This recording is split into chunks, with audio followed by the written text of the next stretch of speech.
am happy to join with you today in what will go down in history as the greatest demonstration for freedom in the history of our nation.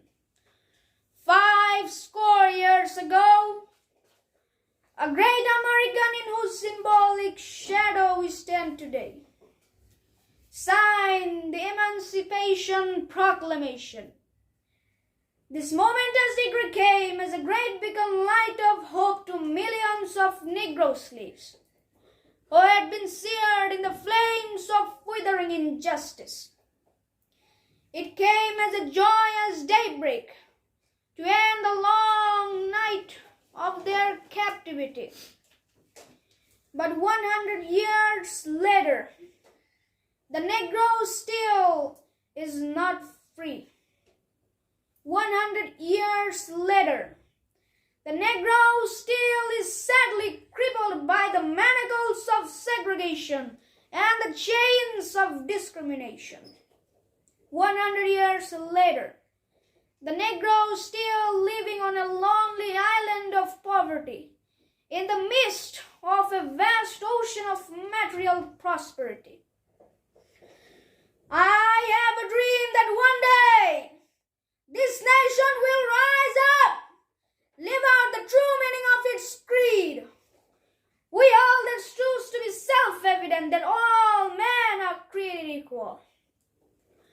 I have a dream that one day, on the red hills of George, the sons of former slaves and the sons of former slave owners, will they be able to sit down together at the table of brotherhood.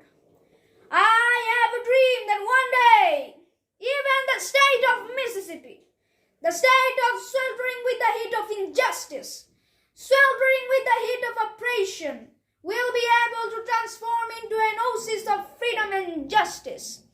I have a dream that one day, my 4 little children will live in a nation where they will not be judged by the color of their skin, but by the content of their character. I have a dream today.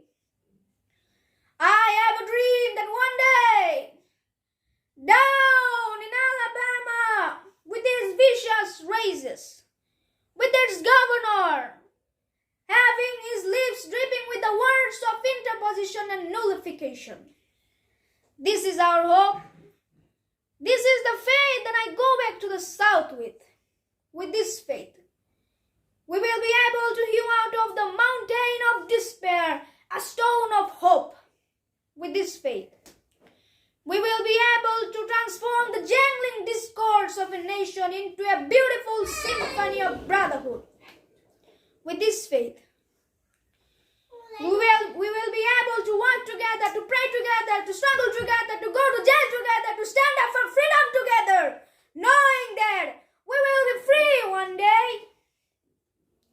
We will be able to speed up that day when all God's of children, black men and white men, Jews and Gentiles, Protestants and Catholics will be able to sing out the old Negro spiritual.